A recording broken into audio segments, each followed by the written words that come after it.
A sudden outbreak of a devastating virus hit Seoul, impacting Yeonwoo's school trip. Yeonwoo, hopeful of connecting with his unrequited love, Soyeon, faces a crisis when unidentified cells transform infected individuals into ferocious beings. The classmates' Seoul sightseeing turns into a nightmarish ordeal. Please support the channel, like and subscribe for new episode. Meanwhile, someone was watching the news again. They were talking about how the people of Seoul were no longer using taps. Suddenly, a man wearing glasses and a mask started swearing at everyone. It turned out that it was a live broadcast. As it turned out, it was Park Min. He was watching this humorous news and laughing at what was happening. Ham Seong-yu was also on his phone. The announcer in the video swore that he was absolutely serious. It was not clear whether he was joking or not. He continued to swear and call everyone fools who watched the news on TV. He urged everyone to listen to his channel instead of the news. Suddenly, the mockery of this fake news was interrupted by a sharp, loud sound. The classmates turned to the sound of the noise. The two boys saw the medics running out of another part of the shelter one by one and shouting for everyone to run away. However, Park Min and Ham Seong-yu just watched in silence and did not understand what was happening. Meanwhile, Isura and Yeonwoo were in real danger. A new zombie monster had just turned into a zombie near them, and all the employees had fled. They had to do something immediately. The woman, who was transforming into a hideous zombie monster, began to rise and growl, which meant that the transformation was about to end. Yeonwoo looked at him in horror, and a clear understanding flashed through his mind that the pain in his arm was not for nothing. The guy had a bad feeling that the pain in his arm had done something to that woman, and that it was because of him that she had turned into a zombie monster. His heart was beating fast. His blood pressure was rising, and his breathing was becoming more labored. Suddenly, an officer came out of the room right next to the injured woman. He was holding a charger for Yeonwoo. The man in uniform shivered when he saw what was happening to the poor woman. He stood in a stupor and did not move. Meanwhile, the woman was already getting up. The officer was obviously in danger, but he could not move out of fear. He looked through the crack of the door at what was happening. Suddenly, his eyes widened. He heard a scream and saw something he didn't want to see. The woman raised her head and looked at the man in uniform. She screamed at him. Half of her face was covered with the frog egg virus, but all of it was covered with cells. The officer started to close the door and asked if she was okay. But suddenly, the zombie monster's hands grabbed onto the door, preventing the uniformed man from closing it. The woman opened the door harder, and the officer's face looked even more shocked and scared. He did not know what to do, but he expected that it was the end, and that something bad was about to happen. However, the man did not give up. He tried to close the door back, even though it was already covered with frog eggs. Suddenly, the woman started screaming for help. It was a really sincere voice, begging for salvation. The officer looked at the woman with distrust and did not dare to come out. She started screaming that her stomach felt like it was on fire. Her voice was getting harsher and no longer sounded like a helpless person asking for help. Suddenly, the zombie monster became violent. She started screaming and swearing and asked if the officer had even heard what she had just said. She screamed in a non-human cry for him to just help her. Meanwhile, Yeonwoo and Isuri watched what was happening. The girl ran away without hesitation. The boy stood there and continued to look at the painting. Suddenly, Jeonwoo shouted to the officer to wait. Isuri heard this and stopped. She thought that her classmate would also run. But Yeonwoo ran away in the other direction and shouted to the officer that he would come running to him. But Isuri called out to her classmate. She did not understand what he was going to do and why he was not running away from the danger, but rather going to the epicenter of the events. The girl shouted at Yeonwoo to stop. But his classmate shouted back that Isuri should find someone who could help him, and as soon as possible. The boy sincerely felt that it was all his fault, and he could not just leave his officer friend behind. He told his classmate Isura that they had to help him immediately, but the girl did not understand her classmate's heroism. She stood in a stupor for a few seconds and could not believe that Jeonwoo was really going to risk his life. Finally, Yeonwoo shouted that he was in a hurry and left the girl alone with her thoughts. Isuri yelled at his back that he was an idiot and had lost his mind. But Jeonwoo did not listen to her and kept running. He had to save the officer. The girl turned around and noticed an emergency exit plan and a map of the room behind her. Meanwhile, John Woo ran as fast as he could. He had no plan, only a goal: to save the officer. Suddenly, he saw something as he was running to save himself. This made him slow down a bit and slow down. It turned out to be a fire extinguisher. John Woo took it. It was the only weapon he had. Perhaps it was completely illogical to use a fire extinguisher as a weapon, but he felt safer with it. In my head, I was thinking that the guy was too reckless, but he couldn't help himself, so he just ran at the zombie monster with that fire extinguisher. At the very least, it was supposed to take his attention away from the officer. He watched the zombie monster about to touch the officer. If that happened, there would be no one left to save. Suddenly, Yeonwoo was again detached from reality. His hand holding the fire extinguisher suddenly hurt again. It was as if it sensed its owner approaching a zombie monster. It was as if the woman who was turning into a hideous monster also suddenly felt Yeonwoo. She turned back to the boy and distracted herself from her victim. Yeonwoo ran to her and stopped, loudly recoiling. He told her to calm down and breathe deeply. The monster just looked at him in shock. Yeonwoo continued to reassure the woman. He said that the man at the door was not a doctor. He added that he would bring medical workers to her to help her, so she could calm down. But the woman was shocked by the guy's speech. She was outraged that he told her to calm down. How could she be calm when her stomach was literally burning from the inside? The zombie monster started calling Yeonwoo a little shit. She said he had no idea how she felt, but he asked her to calm down. It seems that the guy's words did not calm her down, but rather made her very angry. Yeonwoo was clearly not expecting to hear that. The woman asked if the boy were in her place. Could he be calm then? It seemed that the zombie monster's patience was about to run out. Suddenly, a crazy woman attacked the guy screaming. Yeonwoo was shocked by this behavior. It turned out that the zombie monster could not be calmed by words. He reacted quickly. It was clear that the guy had almost no fear. He pointed a fire extinguisher at the zombie monster and foam poured out on the woman. Yeonwoo did not fully understand what was happening. He stared at the zombie monster and screamed, pressing harder on the fire extinguisher handle. Meanwhile, almost everything was covered in white foam. It seemed that the fire extinguisher hadn't helped much, and Yeonwoo was beginning to realize this. Even such a strong pressure coming from the foam did not stop the zombie monster much. It attacked Jonah and screamed for him to die. The woman looked very crazy and wished the guy dead, as if she blamed him for what happened to her. Yeonwoo was frozen. He could neither say anything nor retreat. He just watched as the zombie monster flew at him. Suddenly, someone shouted at him to move the idiot. This someone was holding a hose. It turned out that it was Isuri. She brought a water hose and directed the stream directly into the face of the zombie monster. The girl yelled at her classmate that his idea was very stupid and stupid. She didn't understand how he could have guessed to use a fire extinguisher, since Yeonwoo hadn't put out the fire. Such a strong water pressure threw the zombie monster backwards, and the woman fell on her back on the floor. Yeonwoo watched with great surprise as Isuri rescued him. His classmate was smarter than he thought. Suddenly, a frightened officer came out of the room. He was shaking with fear. Suddenly, Yeonwoo noticed that the man in uniform was holding his arm. He noticed that the officer's hand was covered with the frog egg virus. That's why the man was shaking. His body was turning into a zombie monster. The officer shouted that this was impossible. The virus was spreading too fast. Yeonwoo looked at this with horror. He could not believe that he had not been able to save his friend from death. The man in uniform started scratching himself, thus helping the virus to spread through his body. The officer looked at Yeonwoo. His eyes were tearing up. The man begged to call someone for help, but they didn't have to wait long. Officers with guns in hand and yellow suits were already running toward them. They shouted for everyone to put their hands up. The rescuers pointed their weapons at Yeonwoo and Isuri, but the girl put her hands up and said they were not infected. A zombie monster roared from behind, so it was easier for people in uniform to recognize the real danger. Suddenly, one of the rescuers in yellow suits shouted that they had found an infected person and added that his approximate level was C. Meanwhile, a real zombie monster was already standing in front of them, about to attack its victims.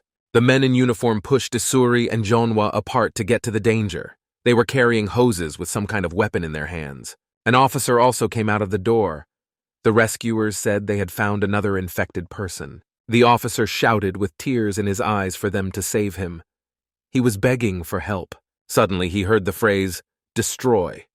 The officer's last words were for help. His eyes widened greatly. He realized what was about to happen.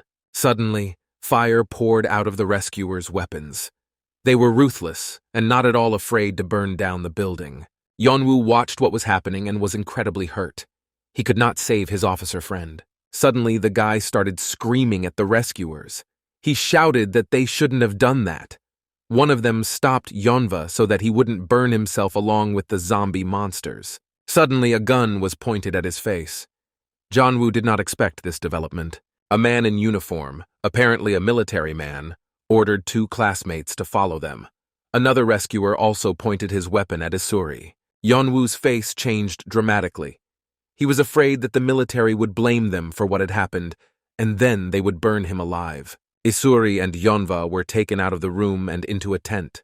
The boy was sitting on a chair, and the girl was walking around in circles, unable to find a place. Both were very worried about their future. The girl could not cope with her emotions, so she decided to speak first. She said it couldn't be true. What happened? Isuri could not believe that people in suits, military men, they burned innocent people alive. The girl continued that even if they were infected, it did not give the officer the right to burn those people alive. Isuri was shaking from the injustice and cruelty she felt and saw. Yeonwoo was just silent. He covered his face with his hands. He was upset because he could not save the officer who had become his friend. Suddenly, the guy apologized. He said it was all his fault. But Isuri is now angry with the military because of him as well. He added that if it weren't for him, the girl wouldn't have seen it all and wouldn't have gotten involved in the problem at all. But Isura was outraged by these words. She was angry with Yeonwa for thinking that he was to blame for everything. She shouted that she did not understand the boy at all. Isuri started scolding Yeonwa for acting completely recklessly by going there. The boy had simply lost his common sense and sense of fear if he acted so irresponsibly.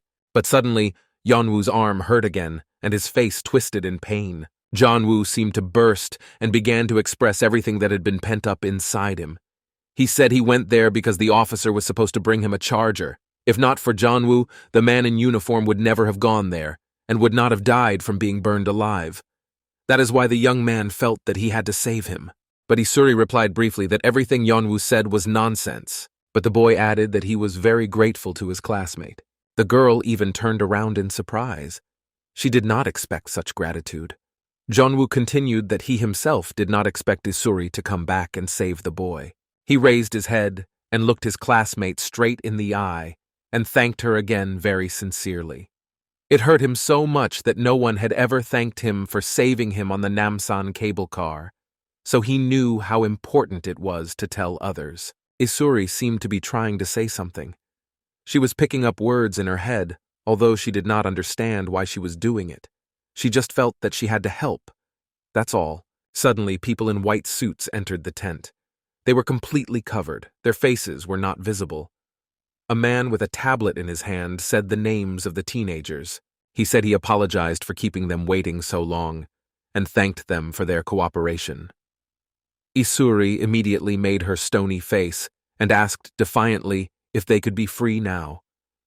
Yeonwoo, meanwhile, was wiping tears from his face without his classmate seeing it.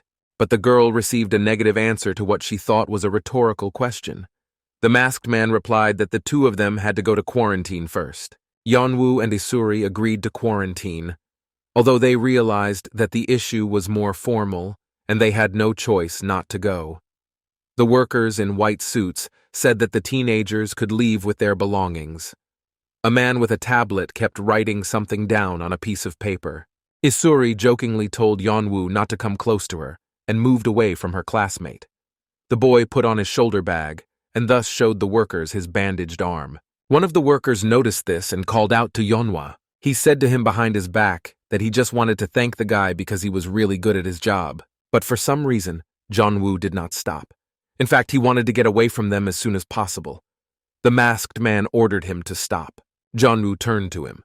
It turned out that the guy was being called out by the one with the tablet in his hands, who was writing something down all the time. As it turned out, this man wanted to examine Yeonwoo's arm, which was supposed to have burns due to the fire on the Namsan cable car. The doctor asked if his arm was being treated, but Janwoo could not say a word. His heart was beating frantically, and his blood pressure rose so high that his head began to hurt from the influx of blood. He was very worried about what was under the bandages. After a short pause, the man said that his arm was being treated. Janwoo watched very closely as the masked man cut the bandage on his arm. The doctor thought that the boy was uncomfortable or in pain, and that was why he was acting so strangely. So the man apologized for the inconvenience and said that it was all in accordance with the protocol. Janwoo didn't even listen to him much, just nodded. His mouth fell open and drops of sweat trickled down his face. They were about to see what was on his hand and would probably burn him on the spot. He imagined that the frog egg virus was on his arm right now, like when he came to and saw his hand covered with white blisters without cells. But the doctor told Janwoo that he and his arm were fine. This was the most important thing for him. Despite the specialist's words, he still felt very anxious inside. The man in the white mask looked at Janwoo with a surprised face. The employee called the guy by name, but in response he received silence. Then the man in the white mask called the boy's name again. Janwoo finally came back to reality. The masked man's scream scared him. The staff member said and pointed to the guy's bandaged arm. Janwoo took his hand to his side, and the masked man asked if he could look at the patient's hand. Meanwhile, the events moved to the gym, where other patients and victims of the frog egg virus were located. The room was in complete chaos. Everyone was running and screaming and pushing each other. Suddenly, a man wearing a mask and a yellow shirt entered the room and the frantic, frightened people. He told everyone to immediately calm down and stop running. It turned out that everyone was running to the door leading to the street. But a man stood in front of the door and asked everyone to listen to him and calm down. He said that the door was not even open, but the crowd still didn't listen to him. The man who ran first called the worker in the yellow shirt an idiot and told him to get out of his way because they all wanted to live. Suddenly, the door, guarded by a man in a yellow shirt, opened. The crowd pushed the worker out and opened the door. When people were running away, they shouted at the worker and called him an asshole for deceiving them and not letting them leave the room. All this was observed by people who were trying to get into the building. After all, it was a safe haven for all Seoul citizens. There were soldiers with weapons standing near them. The man who ran first got to the exit. There was a soldier with a gun waiting for him. The madman was shouting at him to get out of his way. But the soldiers stopped the fugitives and told them to listen carefully and stop. They said that the crowd had to cooperate with them, as no one could leave the premises. Meanwhile, Park Min and Ham Seong-yu were running out of the room following the crowd. But Min turned back and slowed down, distracted by something. His classmate noticed and asked if he wanted to die. Park Min had to run faster and not be distracted by anything. The guy looked at the gymnasium that had been their shelter. There was not a soul there. Everyone had fled and left their belongings behind. Suddenly, Park Min stopped Ham Seong-yun by the arm. He told his friend to stop, but this made his classmate angry because he had to run away if everyone was running away. But it seems that Park Min was not so stupid. He told his classmates to take a closer look because there were no monsters in the room, so there was no point in running away. Ham Seong-yu believed his friend and took a closer look. He was surprised, and it was clear that he was beginning to understand what was going on. Park Min looked at his friend sternly and asked if he wanted to put himself in danger like he did in Namsan. He added that if they ran away, they would probably die like those people. Suddenly, men in uniform, probably military, burst into the room. One of them shouted at the man who ran first and managed to get out of the room. The soldier thanked him for his cooperation, and the man responded by calling him a bastard and asking if he would let him leave. But people in uniform lined up and said they could not let them pass. The chief military officer added that they had to undergo a security check in order to leave, according to the security protocol. At this point, a man in uniform next to him elbowed him. It seems that the soldier was not telling the truth. But the crowd did not like this idea. They did not understand that it was clearly more dangerous outside than inside the shelter. People were shouting and saying that there was an infected person here, so the military had to make way for them. Suddenly, a man in uniform said something that made them all very scared and scream. The soldier said that outside they would all die. He went on to say that the danger level for Namsan and the entire county had risen to level 3. It seems that this was because the number of infected monster people was increasing. The soldier added that, in comparison, the level of danger here is equal to that of the district around the Hangan River, which was the most dangerous place of all that was infected. The faces of the people were even more surprised. The words of the man in uniform gave me goosebumps.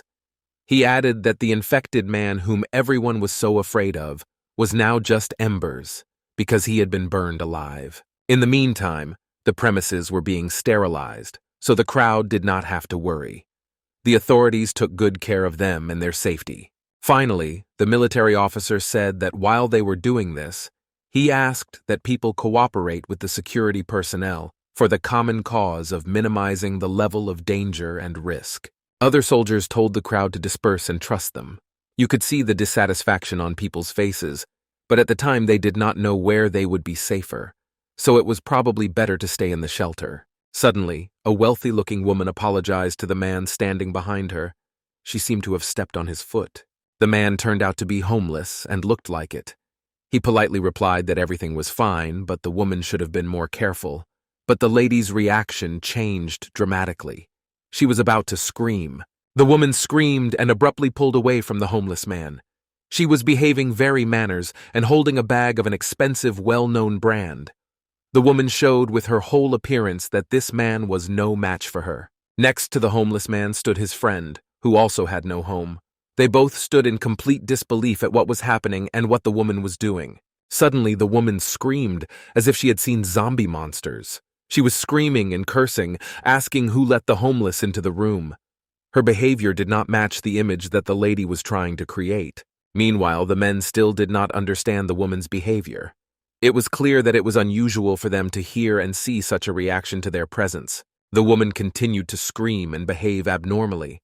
She was asking for someone to do something and shouting that the homeless men should not approach her, waving her bag like a broom.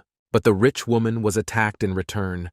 She tried to approach the crowd, but people pulled away and told her to stay away from them because she had touched the homeless and was therefore dangerous to others. A man of no fixed abode watched this circus as two women who decided they were better than the others argued about who shouldn't approach whom. He was genuinely surprised by this behavior. Suddenly, the homeless man could not stand it and screamed at the top of his lungs and took off his cap, throwing it to the floor. It was clear that he was very angry. The man began to take off his outerwear and sent people away, calling them bastards. The crowd, meanwhile, gathered in a pile and watched what was happening from a distance.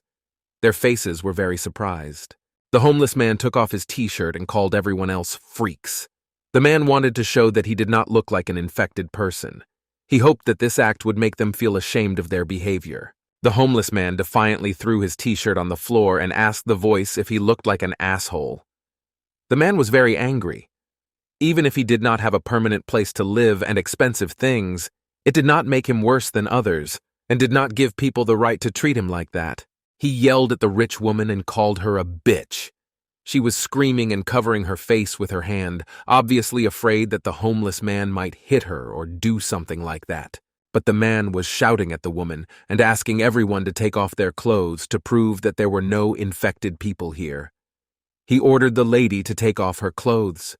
Meanwhile, the woman tried to run away from the angry homeless man. Then the military joined the fight. The woman pretended to be a victim and threw herself behind the workers, shouting that the man was crazy.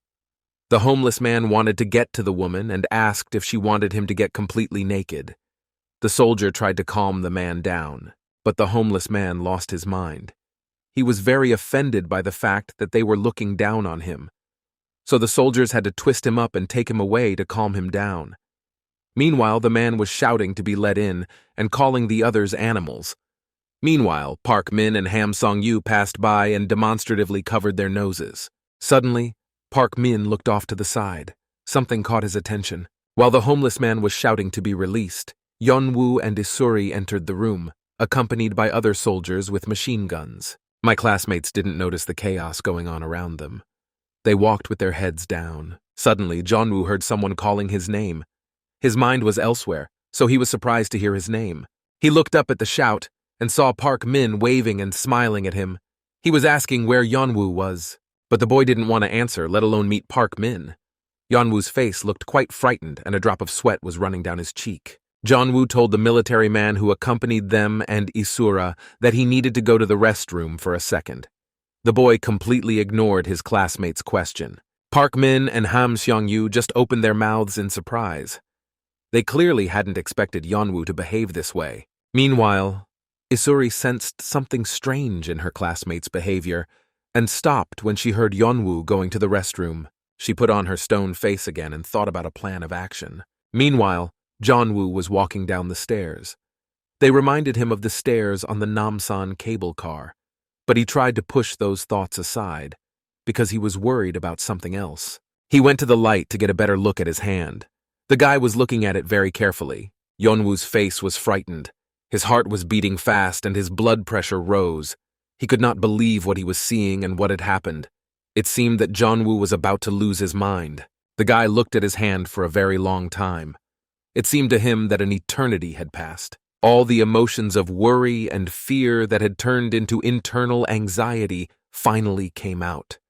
But Jeonwoo could not come to his senses and believe what he was seeing. It seemed like a dream to him. He recalled what the doctor had said when he removed the bandage. The worker then asked Yeonwoo if he was right, and there was definitely a burn on his arm because there was no trace of it. From the outside, it might have seemed that the guy was crazy. After all, Jeonwoo was just standing by the light and silently staring at his hand, not even moving. He should have been more careful not to let anyone notice. There was only one question in the young man's mind. How did this happen? He clearly remembered and felt a severe burn on his hand. Even though Jeonwoo was not good at biology, he knew for sure that the burn could not have healed so quickly and without a trace. There had to be something left. But instead his hand was completely clean. What did Jeonwoo feel then? Why did the intense and sharp pain come back every time, clouding his mind? These questions were driving Jeonwoo crazy. He had one obsessive thought in his head.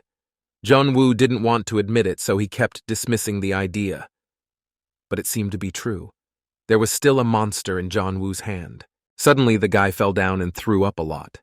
This hypothesis was so frightening that even the thought of it did not give him peace of mind. He was panting heavily, as if he had run a marathon. His heart was beating fast and his blood pressure was rising.